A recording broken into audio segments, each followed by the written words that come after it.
Hello everyone, welcome to the English Skill Builders Hub. Today's topic is The Dinner Party, written by Mona Gardner. Let's see about her. The Dinner Party is a short story published in 1941. The story was first came in the Saturday Review on January 31st. Mona Gardner was an American short story writer, best known for her famous story, The Dinner Party. She lived during the early 20th century and wrote stories that were simple in style but powerful in message. Her writings often focused on human behavior, social beliefs, and moral lessons. The society is appreciated for its suspense, irony, and strong social message about gender stereotypes. What is the meaning of stereotypes? Stereotypes are usually based on tradition, culture, or society's common beliefs, but they are not always correct. They can be unfair because every person is different. Example, thinking that all women are weak, saying that all old people are strict. In this story, The Dinner Party, the idea that men are braver than women is a gender stereotype, and the story proves it wrong.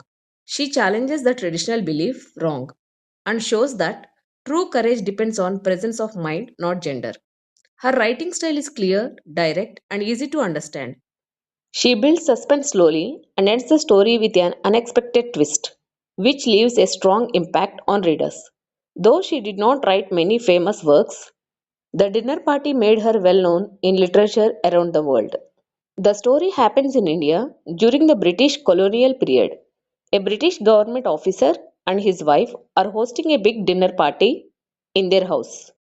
Who are there in the party? Let's discuss. Many important guests are present. Those are army officers, government officials, their wives. An American naturalist also there. American naturalist means a person who studies animals and nature. There were 20 members in the dinner party. The dining room is large and beautiful. It has a marble floor. It has a wooden beams on the ceiling. Those we call it as rafters. Large glass doors opening to a veranda. This shows that the hosts are rich and powerful. Let's see the argument. During dinner, a discussion starts between a young girl and a colonial, that is, army officer. The topic is about courage of men and women. The young girl argues that women are no longer weak or easily frightened as they were once believed to be. She says that women have moved beyond the old stereotype of jumping onto a chair by seeing a mouse. According to her, modern women are brave, confident, and independent. She believes that women can face difficult or dangerous situations calmly, just like men, and that the idea of women being nervous or helpless is outdated, not at present. The colonial strongly disagrees with the young girl's opinion. He believes that in any dangerous or sudden situation, a woman's natural reaction is to scream or shout. According to him, even though a man may also feel fear inside, he is able to control his emotions better than a woman.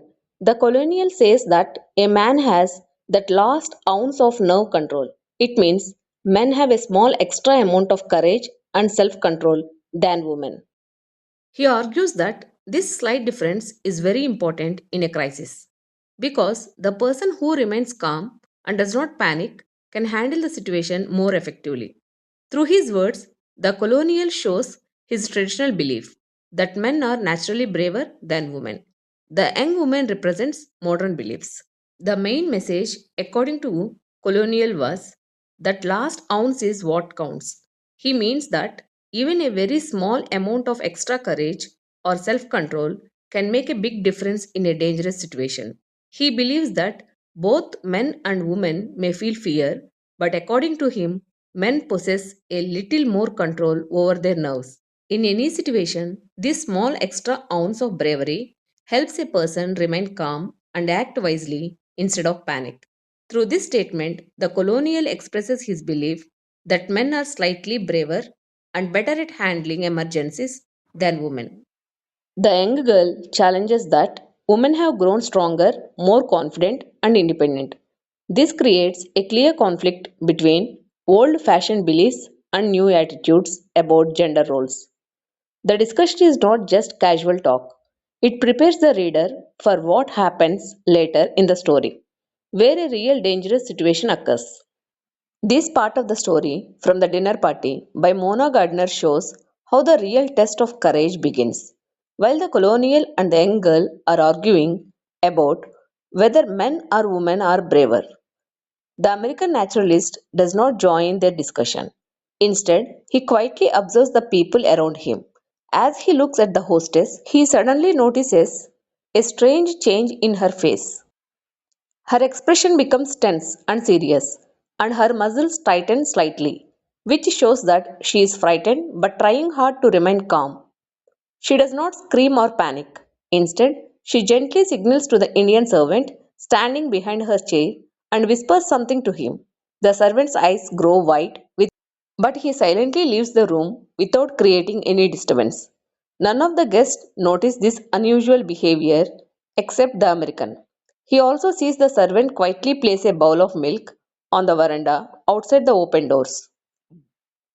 Then what happened?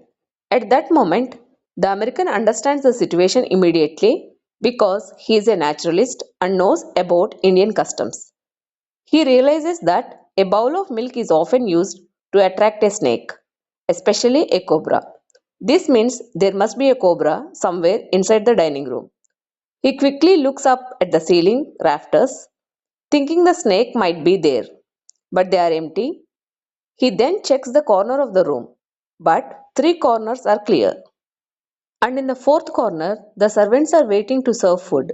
Slowly, he understands that there is only one possible place left. The cobra must be under the dining table, very close to the guest feet. At first, he feels the urge to jump up and warn everyone about the danger. However, he controls himself because he knows that sudden movement or shouting would frighten the cobra and cause it to attack someone. Instead of creating panic, he thinks of a clever plan. In a strong and commanding voice that immediately grabs everyone's attention, he announces that he wants to test everyone's self control. He tells them that he will count up to 300, 5 minutes, and that no one is allowed to move. If anyone moves, they must pay a fine of 50 rupees. His serious tone makes everyone quiet and alert without reveal the real danger. He manages to keep all the guests perfectly still, which prevents the cobra from striking. This moment becomes the true test of courage and nerve control, proving that real bravery is shown through calm thinking and presence of mind in a crisis. Did they win the test or not? Let's see. This final part of the dinner party by Mona Gardner reveals the real meaning of the story and gives a surprise ending. All 20 guests sit completely still like stone statues while the American slowly counts. The room is full of tension and fear, but no one dares to move even a little. As he reaches 280, he suddenly sees the cobra coming out from under the table. From the corner of his eye, he watches the snake slowly move towards the bowl of milk that was placed on the veranda. At that moment, the danger becomes visible. As soon as the cobra reaches the milk, the American quickly jumps up and shuts the veranda doors with force, trapping the snake outside and making the room safe. Let's see what happened. The host excitedly turns to the colonial and says that the colonial was right. A man has just shown perfect self control. He believes the American has proved that men have better nerve control in a crisis. However, the American does not fully agree. Instead, he turns to the hostess, Miss Vines, and asks how she knew there was a cobra in the room. Her calm reply surprises everyone with a faint smile. She says that she knew because the cobra was crawling across her foot. This final statement completely changes the meaning of the earlier argument.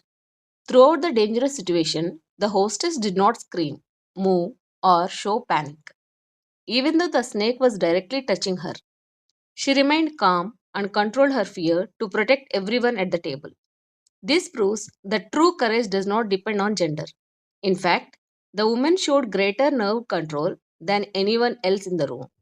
The story ends with irony because the colonial belief that women always scream in a crisis is proven wrong. The real example of perfect courage comes from the hostess, not from a man, that is, American naturalist. Then, what is the conclusion and who have more nerve control?